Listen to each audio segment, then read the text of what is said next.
Hi guys and welcome to EngTalks. In this engaging English learning scenario, we meet Sarah, a Canadian traveler, and Mark, a local Londoner, as they meet near Trafalgar Square. Sarah is trying to find her way around London, and Mark helps her with directions. This conversation will show you natural ways of asking for and giving directions, with key English phrases and vocabulary explained along the way. Let's get started. Excuse me, could you help me? I'm feeling a bit lost. Sure, what are you looking for? I know this area pretty well. I'm trying to find the nearest underground station. Is that the same as the subway? Great question. In British English we call it the underground, or tube, while in North America you'd say subway. They mean the same thing, right? The underground train system? Oh, that's a useful clarification. So how do I say I want to find the underground station? You can use phrases like, "Can you direct me to the nearest underground station? Where's the closest tube station?" Would you like me to explain some common direction asking phrases? That would be awesome. I always struggle with asking for directions. Let me break down some key phrases. When you want directions, you can start with, "Excuse me, could you help me? I'm a bit lost. Can you tell me how to get to..." Those sound much more polite than just saying, "Where is?" Exactly. In English, politeness matters a lot. Now let me show you some directional vocabulary. When I give directions, I'll use words like go straight, turn left, turn right, at the corner, across from, next to, between. Those sound like really practical words. Can you give me an example of how I might use them? Let's say you want to find Trafalgar Square. I might say, go straight down this street, turn left at the corner, and it's right across from the National Gallery. What does across from mean? Across from means on the opposite side of the street or area.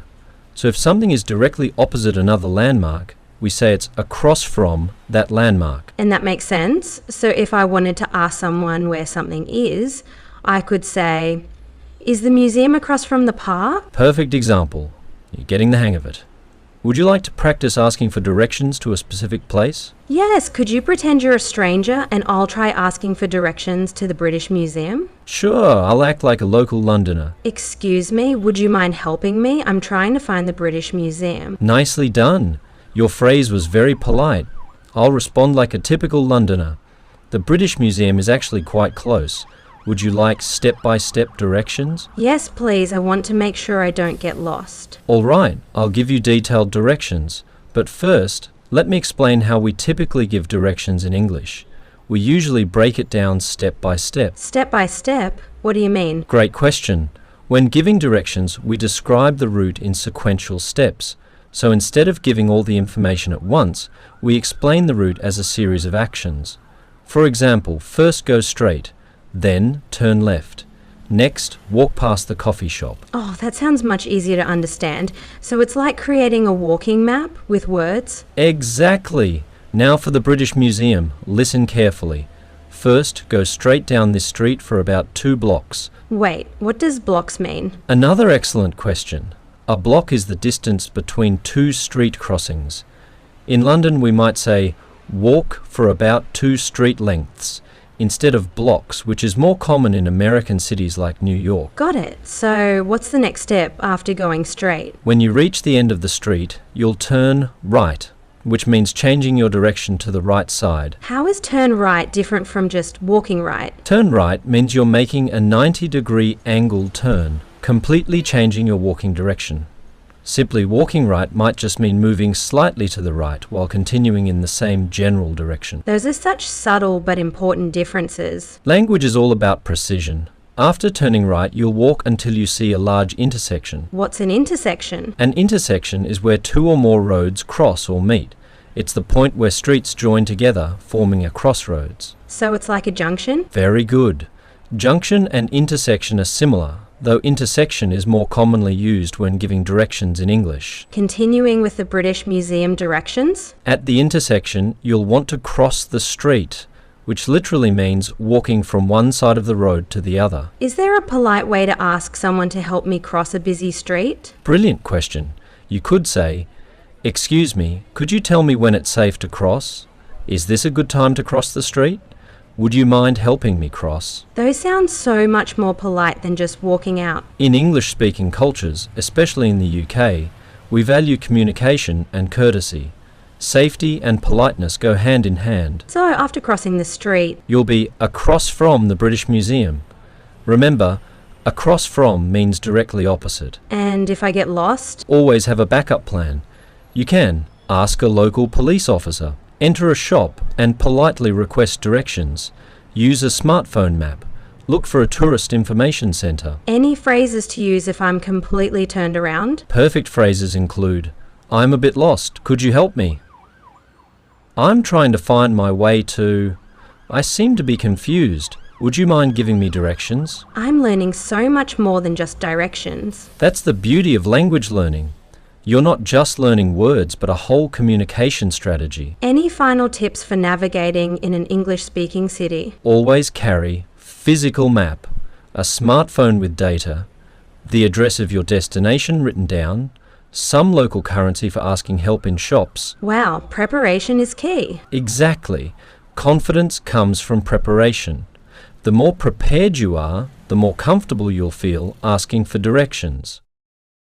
Now let's go over some of the important words and phrases from the conversation. I'll explain their meanings, how to use them, and provide examples to help you understand them better. The first word is underground. In British English, this refers to the subway or metro system operating below ground. It's commonly used in the UK to describe public transportation. For example, you might say, I take the underground to work every day, which means using the subway as a daily means of commuting. Another common use is when asking for directions, like is there an underground station near here? In London, you may hear locals refer to it as the tube, which is an informal term. The underground is an integral part of city life in the UK, and knowing this term is essential when navigating British cities. Next, we have blocks. This term is frequently used in American English to measure short distances in urban areas. A block refers to the distance between two intersections. For instance, someone might say, walk 2 blocks and turn left to indicate a specific route. Similarly, the coffee shop is just 3 blocks away, gives you a clear idea of how far you need to go.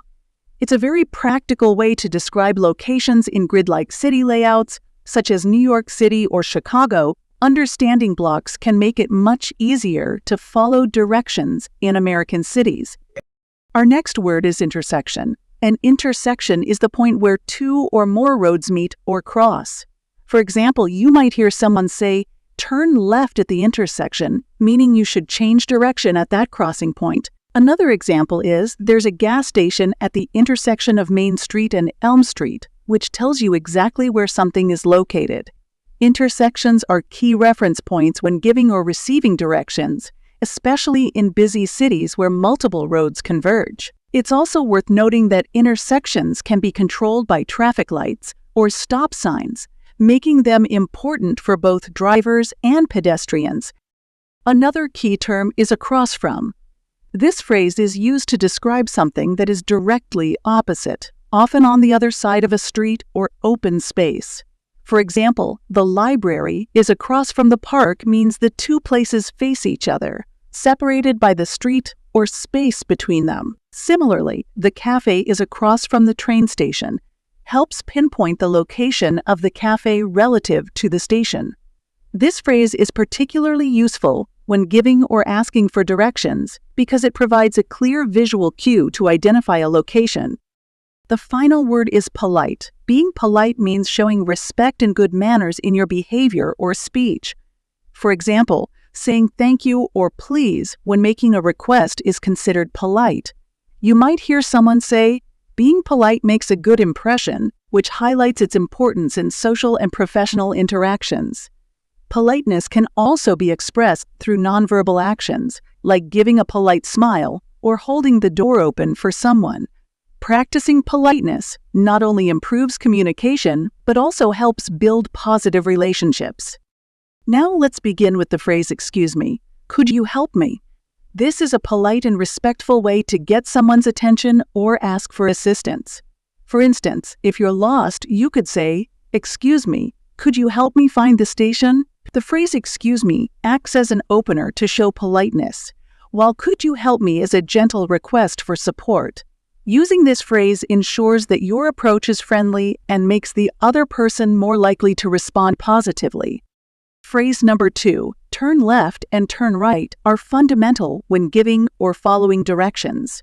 Turn left means to change your direction to the left side, while turn right means to go towards the right. For example, turn left at the next intersection is an instruction to change direction at a specific point. Another common example is turn right and go straight for 2 blocks, which combines multiple steps for navigating. These phrases are essential for understanding maps or spoken directions, especially in unfamiliar areas. Next, we have step by step. This phrase is used to describe actions or instructions that are presented in sequential order. For example, "Let me give you step-by-step directions to the hotel" implies that the directions will be explained one step at a time to avoid confusion. Similarly, the recipe is explained step by step ensures clarity when following a set of procedures. This phrase is especially useful in situations where detailed guidance is needed, such as learning a new skill. Phrase number 4, "would you mind," is an extremely polite way to ask for permission or request help. When you say, "Would you mind helping me carry this?" you are gently asking someone to assist you. Another example is, "Would you mind waiting a moment?" which is a courteous way to ask someone to be patient. It can also be used to seek approval, as in, "Would you mind if I opened the window?" The tone and structure make the request softer and less direct, which is particularly useful in formal or respectful interactions. Always pair it with a pleasant tone to convey friendliness. Finally, let's look at the phrase "go straight." This is a straightforward instruction to continue forward without making any turns. For instance, someone might say, "Go straight for 2 blocks and you'll find the bank," which tells you to keep moving forward until you cover that distance. Another example is, "Just go straight and the library will be on your left," combining the instruction with additional detail about what to expect. This phrase is essential for giving simple and clear directions, especially in areas where paths or roads might be confusing. Great job!